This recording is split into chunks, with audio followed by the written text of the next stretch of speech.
the name of the Father, and the Son, and of the Holy Spirit.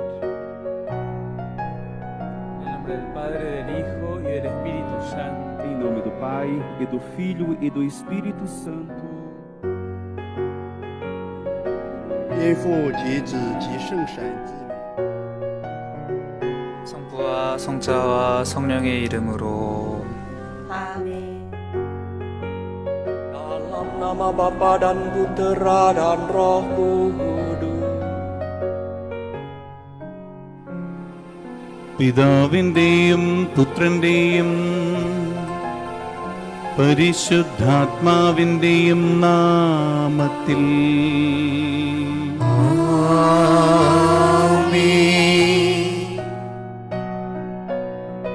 عاشا وخلزوان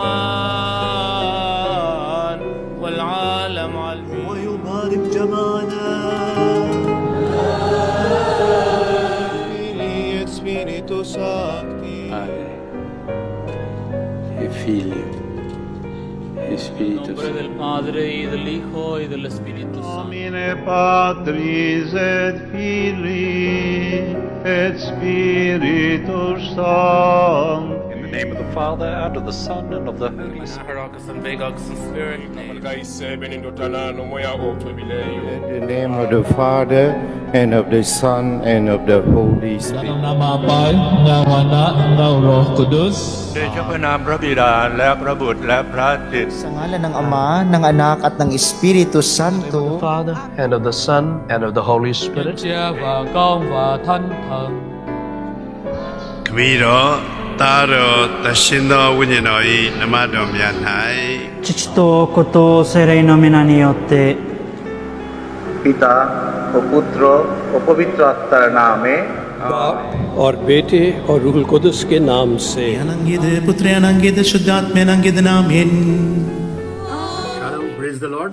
પ્રભુ ઈસુ ખ્રિસ્તના નામમાં આપ સર્વને પ્રેમી સલામ. પાછલા 3 દિવસથી આપણે રોમિયોને પત્રના 8મા અધ્યાયનો અભ્યાસ કરી રહ્યા હતા અને આજે આપણે રોમિયોને પત્ર તેનો 9મો અધ્યાયને 1 થી 13 કલમ એ બાબતનો અભ્યાસ આપણે કરવા માગીએ છીએ. બાઇબલમાં ઘણા બધા એવા અધ્યાયો અને વચનો એવા છે કે જે સમજવામાં સહેલા નથી, થોડા અઘરા છે. અને આજનો જે ભાગ છે રોમિયોને પત્ર 9મો અધ્યાય 1 થી 13 અથવા તો રોમિયોને પત્રને આખો 9મો અધ્યાય એ એવો જ છે કે જે સમજવામાં સહેલો નથી, એ અઘરો છે.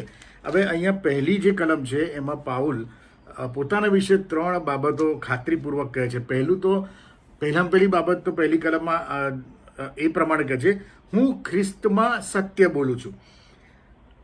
હું ખ્રિસ્તમાં સત્ય બોલું છું. ખ્રિસ્તનું નામ તે ઉચ્ચારે છે. હવે જ્યારે ખ્રિસ્તની વાત આવે ત્યારે સૌથી પહેલાં સ્ટ્રોંગ બાબત જે આપણા મગજમાં આવે, આપણા મનમાં આવે, એ તો છે સત્યતા. જ્યાં ખ્રિસ્ત છે ત્યાં હંમેશા સત્યતા છે, કારણ કે પ્રભુ ઈસુ ખ્રિસ્તે પોતે પોતાના માટે કીધું છે કે આઈ એમ ધ ટ્રુથ, હું સત્ય છું. અને એટલા માટે જ્યાં ખ્રિસ્ત તે છે ત્યાં સત્ય છે, અને જ્યાં સત્યતા નથી ત્યાં આગળ ખ્રિસ્ત નથી. એટલે ખ્રિસ્ત જ્યાં હોય ત્યાં કદી જૂઠાણું, ત્યાં કદી સત્ય, ત્યાં કદી જૂઠાણું હોઈ શકે નહીં, ત્યાં ફક્ત સત્ય જ હોય. અને તેથી પાઉલ પોતે જે સ્ટેટમેન્ટ આપે છે એ સ્ટેટમેન્ટની સત્યતા સાબિત કરવા માટે એ પોતે ખ્રિસ્તને વચ્ચે લાવે છે અને તેથી કહે છે કે હું ખ્રિસ્તમાં સત્ય બોલું છું. ત્યાર પછી તે બીજું વાક્ય બોલે છે, બીજું સ્ટેટમેન્ટ આપે છે, એમ કહે છે કે હું જુઠ્ઠું બોલતો નથી. એનો બીજો અર્થ એમ થયો કે હું સત્ય બોલું છું. એ એકની એક વાત જુદા અર્થની અંદર કહે છે અને પછી પોતાની વાતને એ એનાથી પણ વધારે વાતની સત્યતા સાબિત કરવાને માટે એ આગળ એમ કહે છે કે મારું અંતઃકરણ પણ પવિત્ર આત્મામાં મારો સાક્ષી છે. આમ પાઉલ કહે છે, પહેલે કહે છે કે ખ્રિસ્તમાં સત્ય બોલું છું એટલે ખ્રિસ્તને વચ્ચે લાવે છે. પછી કહે છે કે હું જુઠ્ઠું બોલતો નથી એટલે પોતાને વાત કરે છે, અને પછી કહે છે કે મારું અંતઃકરણ પવિત્ર આત્મામાં મારો સાક્ષી છે એટલે અહીંયા પવિત્ર આત્માને પણ એ વચ્ચે લાવે છે. એટલે પાઉલ અહીંયા પોતાની સત્યતા સાબિત કરવાને માટે પ્રભુ ઈસુ ખ્રિસ્તને, પવિત્ર આત્માને અને એ પોતે, એમ 3 સાબિતીઓ પાઉલ અહીંયા આગળ આપે છે. શા માટે પાઉલ પોતાની વાતની સત્યતા સાબિત કરવાના માટે આટલો બધો પ્રયત્ન કરે છે? કેમ એ આવી સાબિતીઓ આપે છે? જુઓ, બીજી અને ત્રીજી કલમમાં શું લખવામાં આવ્યું છે. રૂમી 9 અને 2 ને 3 ની અંદર શું લખવામાં આવ્યું છે? મને ભારે શોક તથા અખંડ વેદના થાય છે. આ પાઉલ પોતાના માટે કહે છે કે મારા હૃદયમાં કહે છે કે બહુ ભયંકર એવું એક દુઃખ છે, એક વેદના છે. શાના માટે છે? તો કે છે મારા ભાઈઓને બદલે, એટલે દેહ સંબંધી મારા સગાવાલાને બદલે હું પોતે જ શાપિત થઈને ખ્રિસ્તથી બહિષ્કૃત થાવ એવી જાણે મને ઈચ્છા થાય છે. આ પાઉલના હૃદયનું આક્રંદ છે.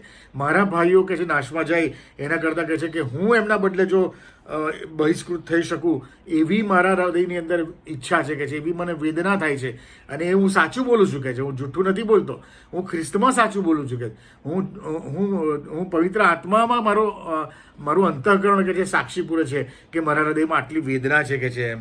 એટલે પાઉલ પોતાના ઇઝરાયેલી પ્રજાને માટે, પોતાના શું કહેવાય જાતિ ભાઈઓને માટે એ બોજ ધરાવે છે કે મારા લોકો નાશમાં ના જાય. એમને એના ઉદ્ધારની ચિંતા છે.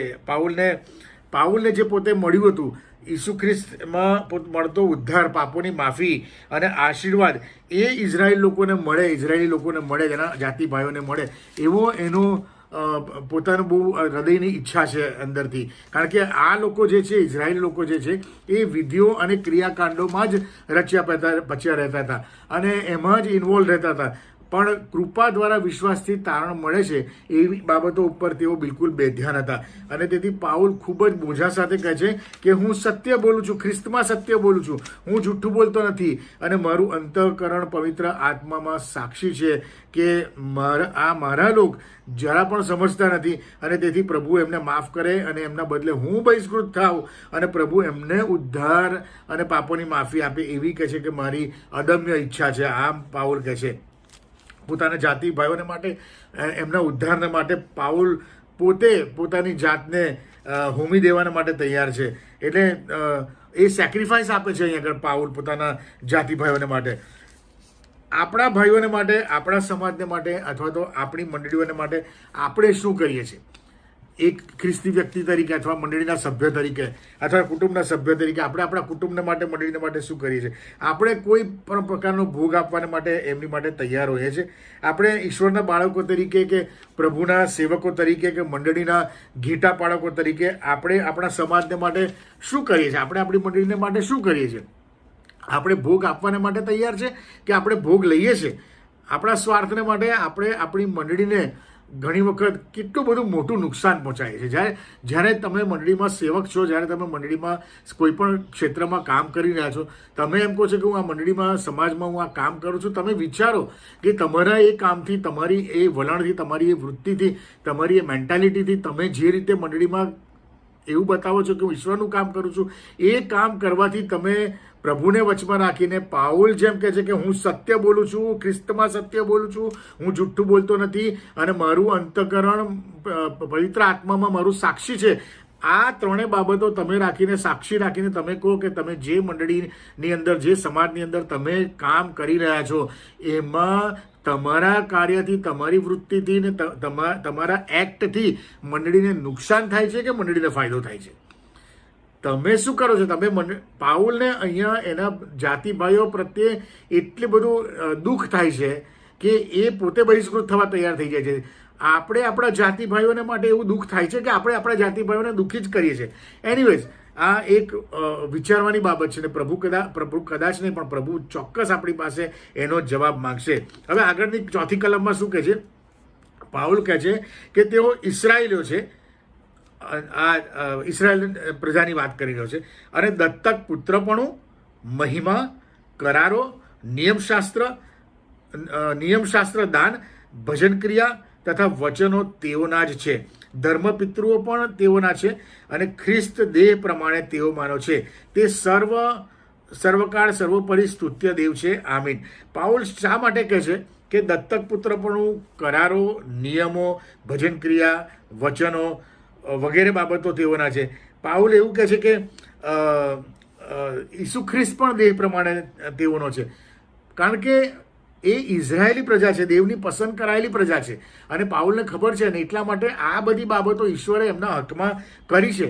8 બાબતો ઈશ્વરે ઇઝરાયલ પ્રજાના હકમાં કરી છે અને એ 8 બાબતોનો પાઉલ અહીંયા ઉલ્લેખ કરે છે એ આપણે જોવા માંગે છે. સૌથી પહેલી બાબત જે છે એ તો પુત્ર થવાનો હક અથવા તો દત્તક પુત્રપણું ઇઝરાયલ પ્રજાના હકમાં ઈશ્વરે જે કર્યું હતું એટલે કે એક રાષ્ટ્ર કે એક દેશ તરીકે દત્તક પુત્રપણાનો હક ઇઝરાયલ પ્રજાને ઈશ્વરે આપ્યો હતો. આખી દુનિયામાં માત્ર આ એક જ રાષ્ટ્ર કે એક જ એવું છે કે જેને ઈશ્વરે પોતાના પુત્ર તરીકે ઠરાવ્યો છે. રાષ્ટ્રને, ઇઝરાયલ પ્રજાને ઇન્ડિવિજ્યુઅલ તો બરાબર છે, પણ રાષ્ટ્રને એ પસંદ કરાયેલી પ્રજા છે. અને જો પુનર્નિયમ 7 અને 6 કહે છે કે કેમ કે તું યહોવા તારા દેવની પવિત્ર પ્રજા છે, યહોવા તારા દેવે તને પૃથ્વીની સપાટી પરની સર્વ પ્રજાઓમાંથી પોતાની માટે ખાસ પ્રજા થવા સારું પસંદ કર્યો છે.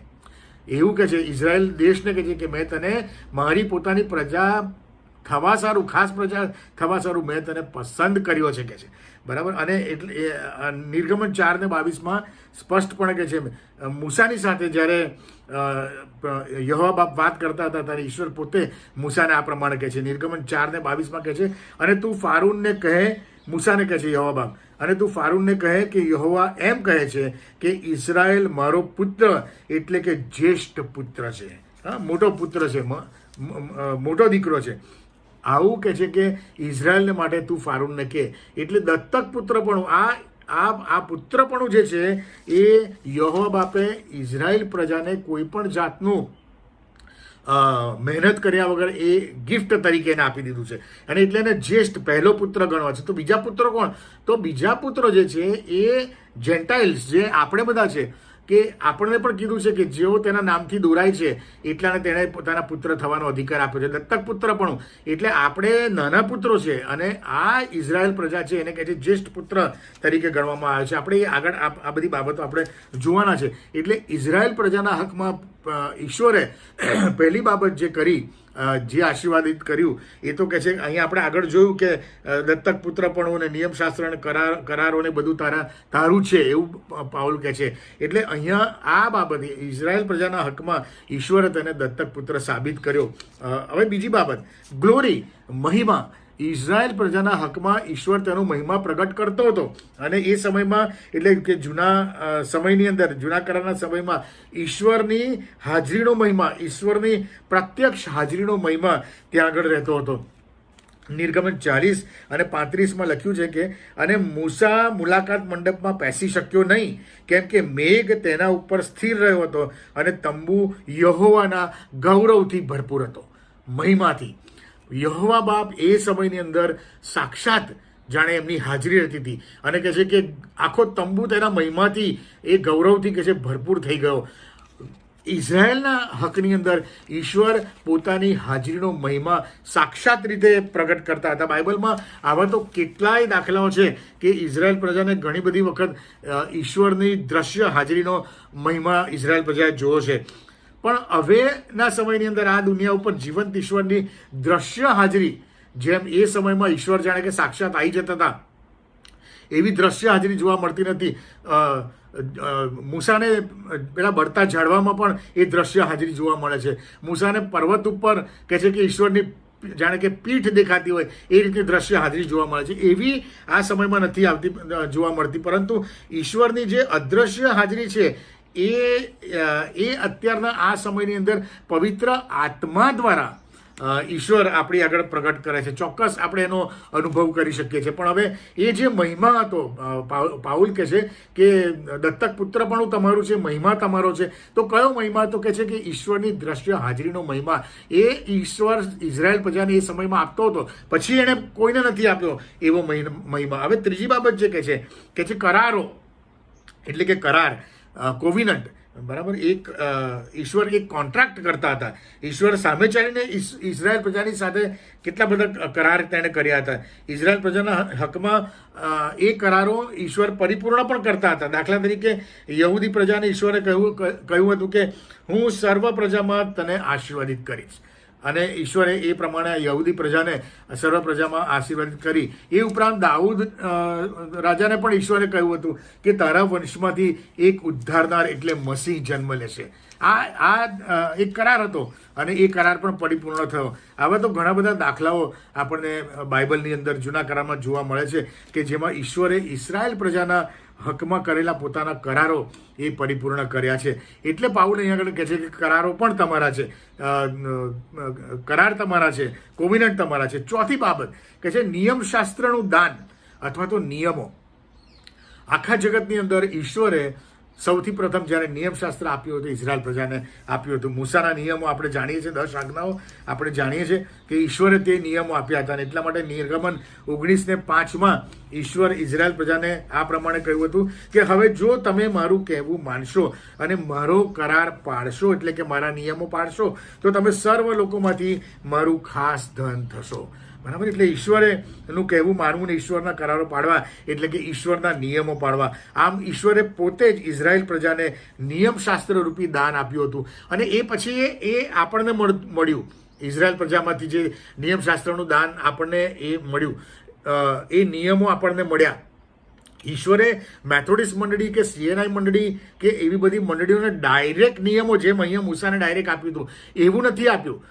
ઈશ્વરે પહેલે ઇઝરાયલ પ્રજાને આપ્યું ને પછી એમાંથી આપણામાં આવ્યું. પછી માર્ટિન લુથર લો કે પછી જ્હોન વેસ્લી લો કે એ બધા પ્રભુના સેવકો છે, એ આ બધી બાબતો પવિત્ર આત્માની દોરવણીમાં એમણે પછી એક મેથોડિસ્ટના નિયમો તરીકે કે એ રીતે બધા નિયમો બનાવ્યા. અને આપણે બાઇબલના નિયમોને એ બધા ડિસિપ્લિન, બુક ઓફ ડિસિપ્લિન ને બધી બાબતોને લઈને આપણે આગળ વધી રહ્યા છે જીવનની અંદર. પણ એ સમયમાં ઈશ્વર પોતે સાક્ષાત મૂસાને એટલે કે ઇઝરાયલ પ્રજાને એમણે નિયમો આપ્યા હતા. એટલા માટે પાઉલ અહીંયા આગળ કહે છે કે નિયમો પણ તમારા છે. નિયમશાસ્ત્રનું દાન ઈશ્વરે તમને આપ્યું હતું કે છે. હવે 5મી બાબત કહે છે કે ભજન ક્રિયા, વર્શિપ, ઈશ્વરની ભક્તિ, ઈશ્વરની સેવા, એ પણ ઈશ્વર પિતાએ, પ્રભુએ ઇઝરાયલ પ્રજાને એ બાબતો બહુ સચોટ રીતે એમને કીધી હતી. મુલાકાત મંડપમાં, એ સમયની અંદર મુલાકાત મંડપમાં વર્શિપ કરવામાં આવતી હતી, ભક્તિ કરવામાં હતી. અને પછી સમય જતાં, આગળ જતાં તેઓ મંદિરમાં ઈશ્વરની ભક્તિ કરવા લાગ્યા. અને એ સમયની અંદર ઈશ્વર સાક્ષાત રીતે જાણે કે મુલાકાત મંડપની બાંધણી, એનું માપ, એના માપદંડ એ ઈશ્વર પોતે આપતા હતા. એ ઉપરાંત ભજન ક્રિયાની રીત, અર્પણ વિધિ અને ભજન ક્રિયાના નિયમો એટલે ઈશ્વરની સેવા કઈ રીતે કરવી, તેની ભક્તિ કઈ રીતે કરવી, તેના સર્વ સૂચનાઓ અને માહિતી પણ ઈશ્વર પોતે એ ઇઝરાયલ પ્રજાને આપતા હતા. તમે જુઓ, ઇબ્રાહિમને જ્યારે પ્રભુએ કીધું કે જા તું વેદી બાંધ અને કહે છે કે તારા દીકરાનું અર્પણ કર, ત્યારે પણ પ્રભુએ એને નિયમ આપ્યો હતો કે ત્યારે ત્યાં જવું ને ત્યાં વેદી બાંધવી અને એની ઉપર કહે છે કે તારે શું કહેવું, તારા દીકરાને અર્પણ કરવો કે છે. અને નૂહને પણ ઈશ્વરે કીધેલું, શું કીધેલું? નૂહે જે કર્યું દેટ વોઝ અ વર્શિપ. કારણ કે એ સમયની અંદર વરસાદ ને એવું કશું નહોતું ને ઈશ્વરે એને કીધું કે હું પાણીથી કહે છે કે જગતનો નાશ કરીશ. અને નૂહે વિશ્વાસ કર્યો અને નૂહને ઈશ્વરે વહાણ બાંધવા માટેનું માપદંડ આપ્યું અને નૂહે એ કર્યું એટલે ઈશ્વરની આજ્ઞા માની. That was a worship, that was a ભક્તિ, તે સેવા હતી. અને ઈશ્વર એ સમયની અંદર ભજન ક્રિયા કરવાના માટે, ઈશ્વરની સેવા કરવાના માટે એ ચોક્કસપણે એ ઇન્સ્ટ્રક્શન્સ આપતા હતા. અને એટલા માટે પાઉલ કહે છે કે ભજન ક્રિયાઓ પણ તમારી છે. અને 6ઠ્ઠી બાબત કહે છે કે ઈશ્વરના વચનો એટલે કે પ્રોમિસીસ ઓફ ગોડ, વરદાન જેને કહીએ ને આપણે, ઈશ્વર આપણને વચન આપે કે છે, પ્રોમિસ આપે. એ ગઈકાલે આપણે 4 પ્રોમિસ વિશે, ઇઝરાયલ પ્રજાને 4 પ્રોમિસ આપ્યા હતા, એ આપણે ગઈકાલના સંદેશામાં આપણે શીખ્યા હતા. એ 4 વરદાન શીખ્યા હતા. એટલે બાઇબલનો જે જૂનો કરાર છે એ ઇઝરાયેલી લોકોને ઈશ્વરે આપેલા વરદાન અથવા તો પ્રોમિસીસ અથવા તો વચનથી જ એ ભરપૂર છે. અને ઈશ્વરે એના સમયની અંદર એ પરિપૂર્ણ કર્યા છે. ઇબ્રાહિમ સર્વ દેશ જાતિનો આદિ પિતા થશે અને તેનામાં સર્વ દેશ જાતિ આશીર્વાદિત થશે એવું ઈશ્વરે ઇબ્રાહિમને વચન આપ્યું હતું, પ્રોમિસ આપ્યું હતું. અને એ આપણે પૂર્ણ થતું જ જોઈએ છે. મૂસાને પણ ઈશ્વરે કહ્યું હતું કે મારા લોકોને તું કહે છે કે વચનનો દેશ તું એમને પ્રાપ્ત કરાવશે કે છે.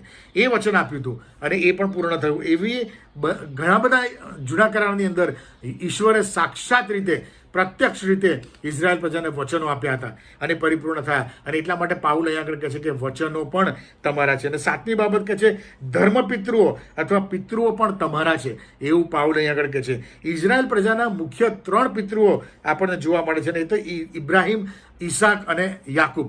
ઇઝરાયલ પ્રજાને આ 3 પિતૃઓ વંશજો તરીકે આપવામાં આવ્યા હતા. આ 3 પિતૃઓના વંશજો ઇઝરાયલ પ્રજાને ગણવામાં આવે છે.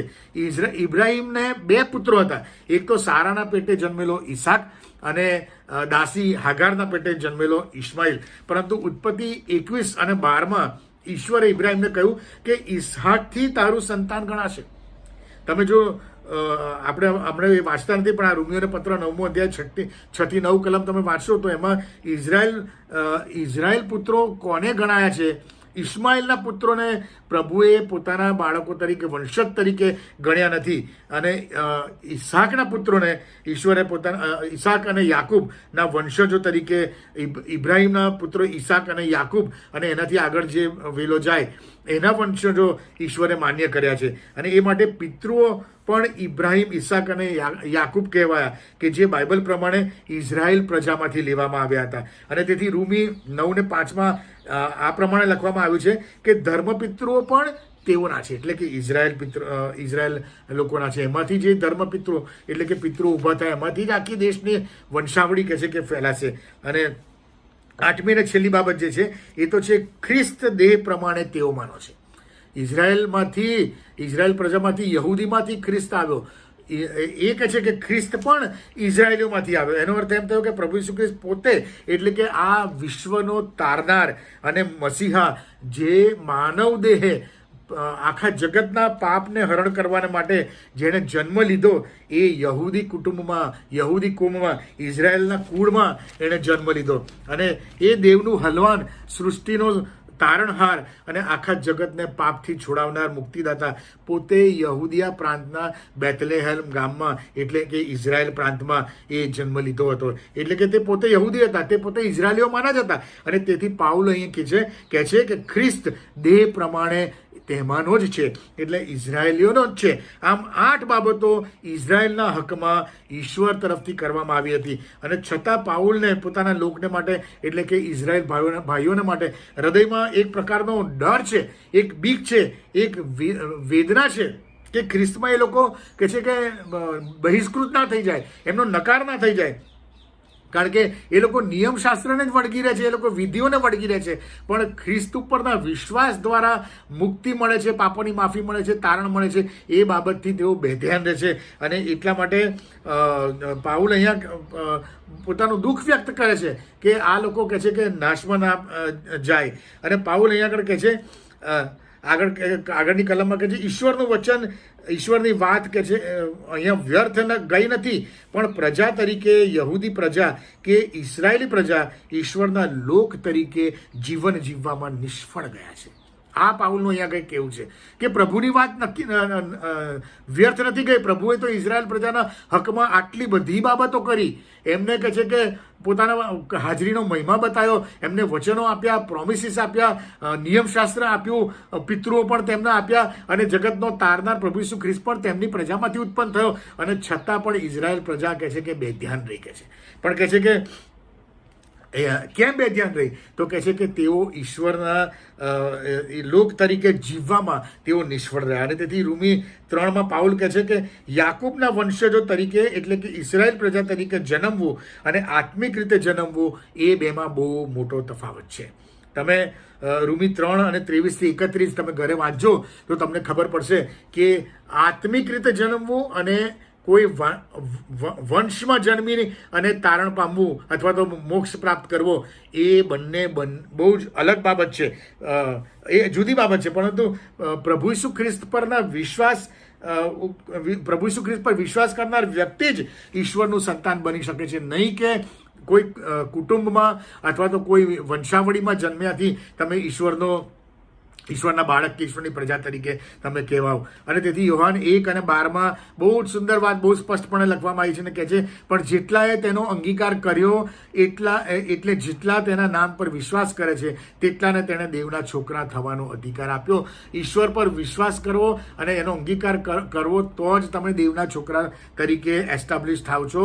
અને એ જ પ્રમાણે નહીં કે તમે કોઈ કુળમાં કે કોઈ કુટુંબમાં કે કોઈ પ્રજામાં જન્મ્યા એટલે તમે દેવના છોકરા થઈ ગયા. નો. રોમી 8 અને 14 પણ એ જ પ્રમાણે કહે છે કે કેમ કે જેટલા દેવના આત્માથી દોરાય છે તેટલા દેવના દીકરા છે. આપણે આ બાબત પાછળના સંદેશામાં બહુ વિસ્તૃત રીતે આપણે જોઈ ગયા છે. અને તેથી રોમી 9 અને 7મી કલમમાં આગળ કહે છે કે ઇબ્રાહિમના બધા જ વંશજો કાંઈ ઈશ્વરના બાળકો તરીકે નહીં ગણાય. આ પાઉલ કહે છે કે ઇબ્રાહિમના બધા વંશજો નહીં ગણાય ઈશ્વરના બાળકો તરીકે, પણ ઈશ્વરે ઇબ્રાહિમને કહ્યું હતું કે ફક્ત ઈસાકથી જ તારો વંશ ગણાશે, કારણ કે ઇબ્રાહિમને વિશ્વાસનો પિતા કહેવામાં આવે છે. અને એટલા માટે આગળ જ્યારે આપણે વિશ્વાસ કરીએ છીએ ત્યારે આપણે એના વંશના કહેવાય છે. અને તેથી યહૂદીઓ પાઉલ આગળ દલીલ કરતા હતા કે તેઓ કુદરતી રીતે એટલે જન્મથી જ ઇઝરાયેલી છે. આવું યહૂદીઓ પાઉલને કહેતા હતા કે એ ઈશ્વરની પ્રજા છે, પણ એ વાત સત્ય નથી. અને આ કલમ આપણને સ્પષ્ટ કહે છે કે ઇઝરાયેલી થવાથી કે યહૂદી થવાથી તમે ઈશ્વરના બાળકો થઈ જતા નથી. માત્ર વંશવેલા પ્રમાણે યહૂદીઓ કે ઇઝરાયેલ થઈ શકતા નથી, એ સત્ય નથી, પણ કે જે વિશ્વાસથી તમે દેવના બાળકો તરીકે પોતાને ગણી શકો છો. એટલે પ્રભુ ઈસુ ખ્રિસ્તના સમયમાં કેટલાક યહૂદોએ ઈસુ ખ્રિસ્તને એવું કહ્યું હતું કે અમારો બાપ તો ઇબ્રાહિમ છે, અને અમે કહે છે કે અમારા બાપ ઇબ્રાહિમ એટલે યહૂદી પ્રજામાં છે, અમે ઇબ્રાહિમના વંશજો છે. ત્યારે ઈસુ ખ્રિસ્તે તેમને ઉત્તર આપ્યો હતો કે જો તમે ખરેખર ઇબ્રાહિમના વંશજો હોત તો તમે ઇબ્રાહિમના જેવા કાર્યો કરતા હોત, અને જો દેવ તમારો બાપ હોત તો તમે મારા પર પણ પ્રેમ રાખતા હોત. પરંતુ તમે તો જે દેવની પાસેથી સત્ય સાંભળીને તમને સત્યના વચન સંભળાવે છે એવી વ્યક્તિને એટલે કે મને કે જે તમે મારી નાખવાની કોશિશ કરો છો. આવું પ્રભુ ઈસુ ખ્રિસ્ત આ યહૂદીઓને કહે છે, આ ઇઝરાયેલોને કહે છે, કારણ કે તમે તમારા બાપ શૈતાનના છો અને તમારા બાપ શૈતાનની દૂરવાસના પ્રમાણે તમે સગડું કરો છો. કેમ કે શૈતાન જુઠ્ઠો અને જુઠ્ઠાનો બાપ છે અને તમે તેના સંતાન છો. આ બહુ કડક શબ્દો છે, અઘરા શબ્દો, આકરા શબ્દો પ્રભુ ઈસુ ખ્રિસ્ત અહીંયા આગળ આનુવંશિક વારસો અને આત્મિક વારસો વચ્ચેનો તફાવત પ્રગટ કરવાને માટે કહે છે. અને આપણે જો ખ્રિસ્તી કુટુંબમાં જન્મ્યા છે અથવા તો કોઈ આત્મિક આગેવાનના કુટુંબમાં જન્મ્યા છે કે કોઈ ધર્મ સેવકના કુટુંબમાં આપણે જન્મ્યા છે અને જન્મથી જ જો આપણે ખ્રિસ્તી ધર્મ પાડીએ છીએ તો આપણને ઈશ્વરના સંતાન થવાનો કે એના બાળકો થવાનો અધિકાર કે હક ઓટોમેટિક મળી ગયો છે. એ વાત બિલકુલ ખોટી છે. આપણને રીતે મળતો નથી, કારણ કે ઈશ્વર તો કોઈ પણ પ્રકારના જાતિવાદ વગર, કુટુંબવાદ, સમાજવાદ, ધર્મના ભેદભાવ વગર જ્યારે ઈશ્વરના ન્યાયસ્થાન આગળ ઊભા રહેવું પડશે ત્યારે આપણે કોઈ પણ પ્રકારના જાતિવાદ વગર ત્યાં આખી દુનિયાની પ્રજા ઊભી રહેશે. કોઈ હોદ્દા કે મોભા, આ બિશપ, આ પાદરી કે આ સેક્રેટરી કે આ પાસ્ટર કમિટીમાં કે મહિલા મંડળના પ્રમુખ કે આ પ્રમુખ, કોઈ ત્યાં પ્રમુખો, કોઈ પાસ્ટરો, કોઈ બિશપો, કોઈ પણ જાતની કોઈ બાબતો ત્યાં આવશે નહીં. ઈશ્વરના ન્યાયાસન આગળ, તેના રાજ્યાસનની આગળ એક લાઇનમાં બધાએ ઊભા રહેવું પડશે. અને એટલે હોદ્દાઓના દુરુપયોગ કરીને જો આજે આપણે આપણા કાર્યો કરતા હોય કે એમ ઈશ્વરની સેવા કરવાની ઢોંગ કે ડોળ કરતા હોય તો ચેતી જજો, કારણ કે ઈશ્વરના ન્યાયાસન આગળ તમારે એક જ લાઇનમાં ઊભા રહેવું પડશે. અને ત્યારે પ્રભુ એ ઘેટા અને બકરાને જુદા કરશે અને સારા ચાકરને, ભૂંડા ચાકરને એ જુદા કરશે. અને સારા ચાકરને કહેશે કે આવ મારા સારા તથા વિશ્વાસુ ચાકર, અને ભૂંડા ચાકરને કહેશે કે જા તું અંધકારના ખાડામાં જા, ત્યાં સદા સર્વકાળ સુધી દાંત પીસવું અને રડવું થશે. અને એટલા માટે આ જે ઈશ્વરનું દત્તક પુત્રપણું છે, ઈશ્વરના પુત્ર તરીકે, ઈશ્વરના બાળક તરીકે, એ કોઈ પણ વંશવેલાથી મળતું નથી. એ ફક્ત ને ફક્ત પ્રભુ ઈસુ ખ્રિસ્ત પરના વિશ્વાસથી અને તેને અંગત તારનાર તરીકે એનો સ્વીકાર કરવાથી એ આપણને મળે છે. અને 8મી કલમમાં આગળ કહે છે, રોમી 9 અને 8માં કહે છે, જેઓ દેહના છોકરા છે તેઓ દેવના છોકરા છે એમ નથી. આ સ્પષ્ટપણે પાઉલ કહે છે. પરંતુ જેઓ વચનના છોકરા છે તેવો જ નો વંશ ગણાશે. વચન એવું છે કે જે વચન તો આવું છે કે આ સમયે હું આવીશ અને સારાને દીકરો થશે. ઇબ્રાહિમને દેવ વચન આપે છે એટલે કે સારાના પેટે ઇબ્રાહિમથી ઈસાક થશે અને ઈસાકથી વંશ ગણાશે. પ્રભુ ઈસુ ખ્રિસ્તના લોહીથી પાપોની માફી મેળવીને આત્મામાં જ્યારે આપણે નવો જન્મ પામીએ છીએ ત્યારે આત્મામાં દેવના છોકરા તો આપણે થઈએ જ છે, પણ ઈસુ ખ્રિસ્ત પરના વિશ્વાસને લીધે આપણે ઇબ્રાહિમના વંશના પણ છોકરા થઈએ છીએ, કારણ કે ઇબ્રાહિમને વિશ્વાસનો પિતા કહેવામાં આવે છે. એણે વિશ્વાસ કર્યો હતો અને જ્યારે ઈસુ ખ્રિસ્ત પર આપણે વિશ્વાસ કર્યો છે ત્યારે આપણે ઇબ્રાહિમના પણ વંશજના કહેવાય છે. હું નથી કહેતો, બાઇબલ કહે છે. ગલાતી 3 અને 29ની અંદર આ બાબત સ્પષ્ટપણે લખવામાં આવી છે અને એમાં કહ્યું છે, ગલાતી 3 અને 29, જો તમે ખ્રિસ્તના છો તો તમે ઇબ્રાહિમના સંતાન અને વચન પ્રમાણે વારસ પણ છો. આપણે ઇબ્રાહિમના કુળના, અને એટલા માટે પ્રભુએ ઇબ્રાહિમને કીધેલું કે તારાથી કહે છે કે તું કહે છે કે તું પૃથ્વી પરની સર્વ દેશ જાતિઓનો પિતા થશે. બરાબર, એટલે એ રીતે આત્મિક રીતે વિશ્વાસ દ્વારા આપણે ઇબ્રાહિમના વંશજો પણ છે.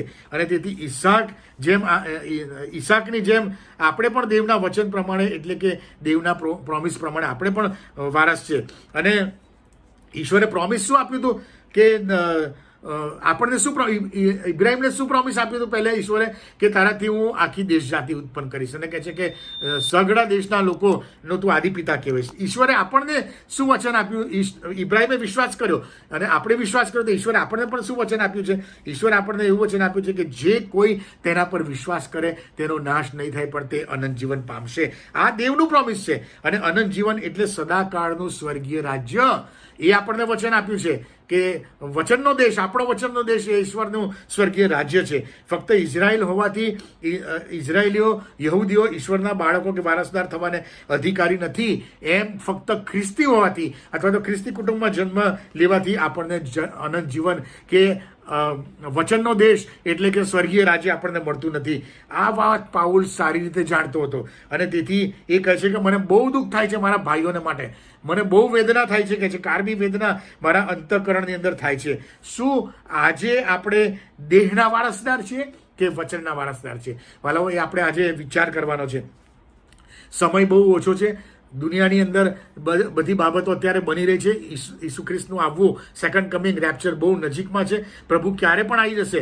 પ્રભુ પોતાની મંડળીને, જેણે ઈસુ ખ્રિસ્ત પર વિશ્વાસ કર્યો છે, તારણ પામ્યા છે, તેને ઉંચકી લેશે, અને બાકીના અહીંયા રહી જશે. અને પછી ભયંકર એ સમયો આવવાના છે. વાલાઓ, આપણે ખ્રિસ્તી કુટુંબમાં જન્મ્યા, તેથી પાઉલ એમ કહે છે કે ઇઝરાયેલી હોવાથી તમે દેવના બાળક થઈ શકતા નથી, યહૂદી હોવાથી તમે દેવના બાળક થઈ શકતા નથી, દેહના વારસ હોવાથી તમે દેવના વારસ હોઈ શકતા નથી. ખાલી કહે છે કે જેટલાએ તેનો સ્વીકાર કર્યો, અંગીકાર કર્યો, અને જેટલા તેના નામ પર વિશ્વાસ કરે છે, તેટલાને જ તેણે પોતાના છોકરા થવાનો અધિકાર આપ્યો છે. આજે આપણે વિચારીએ કે આજે રેપ્ચર થાય અને આજે પ્રભુ પોતાની મંડળીને ઉચકી લે, તો હું ઉચકાઈ જઈશ કે અહીંયા મુકાઈ જઈશ? સમય બહુ ઓછો છે, દાડા ભૂંડા છે, અને સમય બહુ ઓછો છે. હાલ જ માન્યકાર છે, હાલ જ તારણનો દિવસ છે. આપણે ચેતી જઈએ અને પ્રભુનો સ્વીકાર કરીએ. પ્રભુ તમને બધાને આશીર્વાદિત કરે અને તમારા આત્માઓને પ્રભુ નાશમાં જતા બચાવે, એવી મારી પ્રાર્થના છે. Thank you very much. God bless you.